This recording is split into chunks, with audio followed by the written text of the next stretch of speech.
Përshëndetje. Sot kam vendosur me përgatit akullore me qumsht, recetë që me të vërtet ja vlen me provu. Ju nevojiten vetëm pak përbërës për ta përgatitur këtë recetë. Fillojmë. Në një tigan do të hedhim 500 ml qumsht. Këtu do të hedhi 80 gram me sheqer ose 4 lugë të gjellës me sheqer. Vazhdojmë dhe e përzijim mirë dhe pastaj e vendosim tiganin në zjarr që ta zijejmë. Dhe kështu ta lëm që qumshti së bashku me sheqerin të shteren, derisa të formohet një masë e trashë. Në fakt, ne po e përgatisim qumshtin e kondenzuar për përgatitjen e akullores. Me të vërtetë qumshti i kondenzuar do të jep një shije shumë të veçantë akullores. Qumshtin e kondenzuar e kemi gati. Pasi ka fituar këtë trashësi dhe është të trashur mirë, ne fillojmë kështu të nxehtë. Do e hedhim tek një enë tjetër dhe pastaj do të shtojmë edhe aromë apo sheqer vanilje ose ekstrakt vanilje.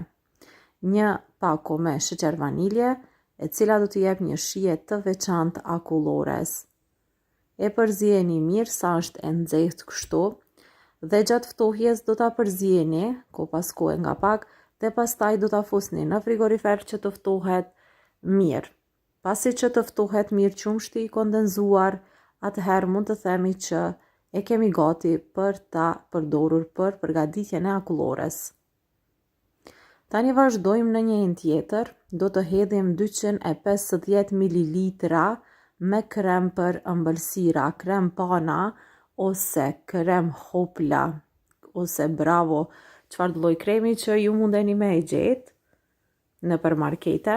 Vazhdojmë me mikser e rrahim derisa të trashet kremi mirë. Kremi duhet të jetë i ftohtë nga frigoriferi. Pas disa minutave kremi do të trashet dhe pastaj do të shtojmë edhe përbërësit e tjerë që janë shumë të rëndësishëm për të përgatitur këtë recetë të akullores. Vazhdojmë dhe pasi që kremin e kemi gati, shtojmë edhe qumshtin e kondenzuar. Pra qumshtin e kondenzuar e kemi gati dhe po duket kështu. Do ta hedhim tek kremi që e kemi rrahur me mikser. Pastaj do të vazhdojmë me mikser dhe do të rrahim edhe kremin edhe qumshtin e kondenzuar. Më vonë do të shtojmë edhe një përbërës tjetër, e cila akullores do të jep gjithashtu një shije të veçantë. Vazhdojmë tani dhe rrahim me mikser mirë derisa të përzihen mirë përbërëset, për të vazhduar dhe për të hedhur edhe përbërësin e fundit.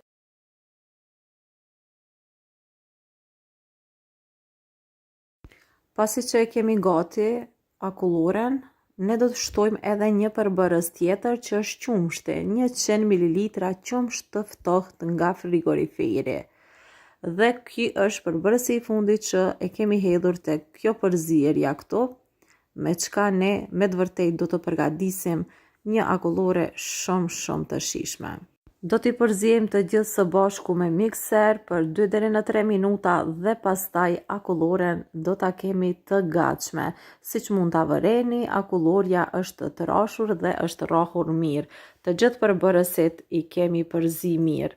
Akulloren do ta hedhim në një enë qelçi ose në ndonjë enë plastike, do ta mbulojmë dhe pastaj do ta fusim në ngrirje, në frezë që të ngrihet për disa orë dhe pastaj pasi që të ngrihet, do ta kemi gati për ta servuar. Vazhdojmë tani, e mbulojmë dhe e fusim në frezë.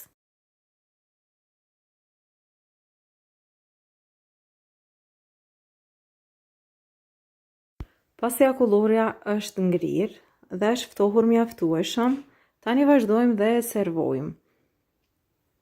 Të shikojmë se si është bërë.